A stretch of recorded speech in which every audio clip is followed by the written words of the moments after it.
Housing market in Dunedin is like nowhere else in Pinellas County.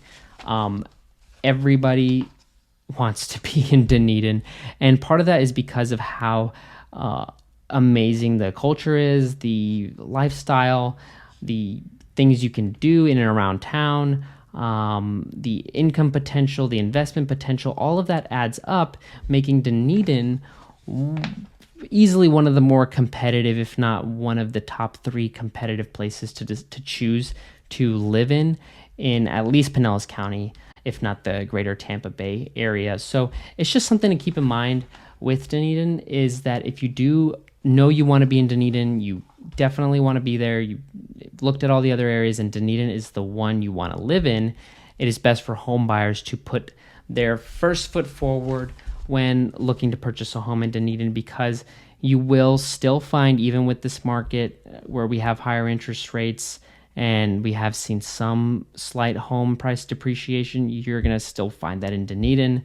There are occasional bidding wars, and sellers kind of know what they're sitting on, so they're not as likely to come down on the price, and they're not necessarily super desperate, because they know that Dunedin is a thriving community that will continue to appreciate over the years. As long as the rest of Florida and the economy look good, most people are not worried about losing on their property values in Dunedin. That being said, it is also a pro, because you as a home buyer can kind of take a bit of confidence knowing that statistically and historically Dunedin has always done well. So when you do make that move, make that initial jump to purchase a home in Dunedin, you can kind of take a little bit of confidence that you've made a good decision in a property that is likely going to appreciate over the next 5 to 10 years. Our final con for Dunedin is going to just be the potential for growth that Dunedin has. In terms of new construction and the city expanding, there really is no options left. Dunedin will not see a lot of new construction and new builds for the time being, because the majority of the houses are older, and they have all kinds of laws as a city as to what you can and can't do, even when it comes to fencing, when it comes to rentals. If you are looking to invest in Dunedin, make sure, like I said earlier, that is not a Airbnb. You can only Airbnb in certain areas of Dunedin, depending on the zoning and on certain streets. But for the most part, Airbnb is pretty much not allowed in Dunedin. You can still rent out. You can still do short-term rentals, depending on your HOA. Most places you're not going to be in an HOA, but if you are not, just check the city laws, because there are a lot of city laws with Dunedin, which is uncommon when comparing it to other cities. And they do that because they have established a certain vibe, a certain kind of culture there, and presentation of the city. And so they really do want to maintain that, because part of the reason the property values and the investment opportunity is so strong in Dunedin is because of how well they've done to maintain that image of being a very, very good area that is really enjoyable to be in, honestly. So that is all the pros and cons. We're going to talk about the housing market next. What is it like? What are the prices? How many homes are available? What's it going to take for me to get into Dunedin?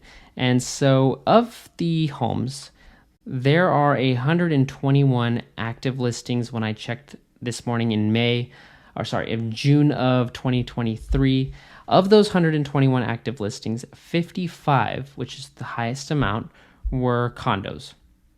Now, of the condos, because you're probably thinking, if it's a coastal town with a ton of houses, why are there 55 condos? So the condos are going to be, the majority of them are going to be along the water. Of the condos, of the 55 condos, 41 of them are 55 plus. So a majority of the condos you find in Dunedin are going to be 55 plus. So if you are someone that wouldn't necessarily qualify for that, then, but you want to be in a condo, that would be something I would filter out early on, because the majority of the listings you're going to get, if you don't filter them out, are obviously going to be 55 plus, which can be discouraging, especially if you see one or two that you like. Now, if you're 55 plus, that is great because you have a ton of options in Dunedin just for that. I mean, the fact that 41 of the 121 active, that's about a third, are exclusive just to 55 plus. Next is going to be the houses. Single family homes. There are 43 single family homes currently available in Dunedin. And of those 43, 22 of them have a pool. So you can have a pool in Dunedin. It's going to be worth looking at if you want to have a pool, and that's a must-have for you, to just purchase a home that already has one, because as the cost has gone up with different factors that have been playing out throughout the United States, putting in a pool can be a lot more pricey than factoring one in when purchasing your home. So it's just something to keep in mind, that if a pool is a must-have, I would try to find a home with a pool, a home that already has a pool. Now, if you are wanting to put in a pool at some point, then you might be able to get one without a pool and eventually put one in as things begin to change. Finally, there are 13 townhomes and 8 villas currently available in Dunedin. Now, the townhomes I'm finding are going to be the majority of the newer constructions, because Dunedin was mostly built up before the 1980s. A lot of these townhomes are 90s, 2000s, 2010s. So that's nice if you prefer a newer construction home, especially if you like condo living, but you still want that garage or still want that kind of more privacy or larger space, then a townhome might be it. Let's talk about the prices. So in the last 2 months, there were 158 sales overall. Now, in the condos, the average price that's of the solds is $309,000. So you're looking to spend around that when looking for a condo in Dunedin, and you're average wise, you're going to get a 2.2 at around 1,000 square feet. Just to kind of give you some perspective on what prices are looking like in the condos. Keep in mind, no maintenance, but higher higher condo fees, and you're definitely going to see a slight increase probably across the board as the new laws that require the reserves to be budgeted for and fully funded in that budget come into play. You're probably going to find that those condo fees go up a bit towards the end of this year. Across the board, single-family homes, average sales price was $633,000 for a 3-bedroom, 2-bath. That is 1,900 square feet. You are going to be able to find stuff that is lower than that, but for the most part, when looking at averages, that is the average price, and that is very common for Dunedin. And part of the reason for this is because Dunedin has a very specific golf cart zone, which tends to make it a very popular place to live in Pinellas County. So if you are in the golf cart zone of Dunedin, which there is a map, and if you're interested in getting that map, just, reach out to me, to my number, and I can send it to you and give you more information on that. But in Dunedin, there is a golf cart zone. If you have a golf cart and you live in this zone, you are able to basically drive your cart anywhere in that zone. And that zone includes the downtown area and the start of the causeway. There is some talk among people that they may extend that zone to across the causeway into Honeymoon Island, but there's nothing official yet, so that's all speculation at this point, but it could happen, which would also increase the reason for being in the golf cart zone if you can take your golf cart to the beach. So that would be huge. But that is another thing that contributes to the prices, because a large amount of Dunedin is in the golf cart zone. And if you're close to Dunedin but in Palm Harbor, might not necessarily work for you to have a golf cart, because if you are not in the zone, you can't drive your golf cart into the zone for whatever reason. So they're pretty strict on that. But yeah, that's a nice incentive too if you enjoy kind of laid back living and just, driving your golf cart into town, getting something to eat, and then coming back. Now okay, now we're going to focus on the townhomes. The townhomes averaged out to $563,000 for a 3-bedroom, 3-bath at 2,000 square feet. So that's, a hefty size. That's a good size for a townhome. And you are going to have a higher association fee, but that's okay, because less maintenance, especially if you aren't planning on being here as often and can't necessarily find a condo that is in a non-55 plus section, then a condo might be the right step for you.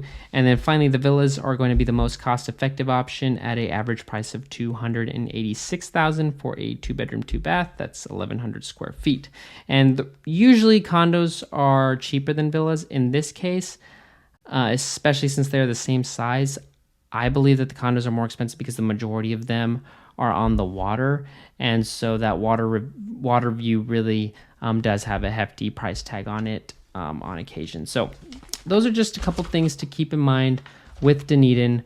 Overall, it is a great area to consider if you really want to live that Florida life of being in a coastal town near the beach, see some serious appreciation over the years.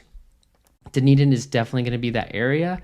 The only advice I would give is to keep in mind that there are also a ton of people that are looking to be in Dunedin, and so you'll just have a lot of competition, and that's okay because anything that you have to try hard for is usually worth it. So that's my video on Dunedin. Hope that helps. A couple pros and cons. If you want more information on it, feel free to reach out to me. My number is 727-657-1328. Me and my wife live really right near Dunedin. We're just over in Clearwater, but we know it well, and we can tell you all about it, everything you could possibly want to know. But yeah, we would love to help. We love helping home buyers, especially people from out of state, find their dream home in Florida, and there is a lot to know. So we like being able to educate people in that. But yeah, take care, guys. Bye.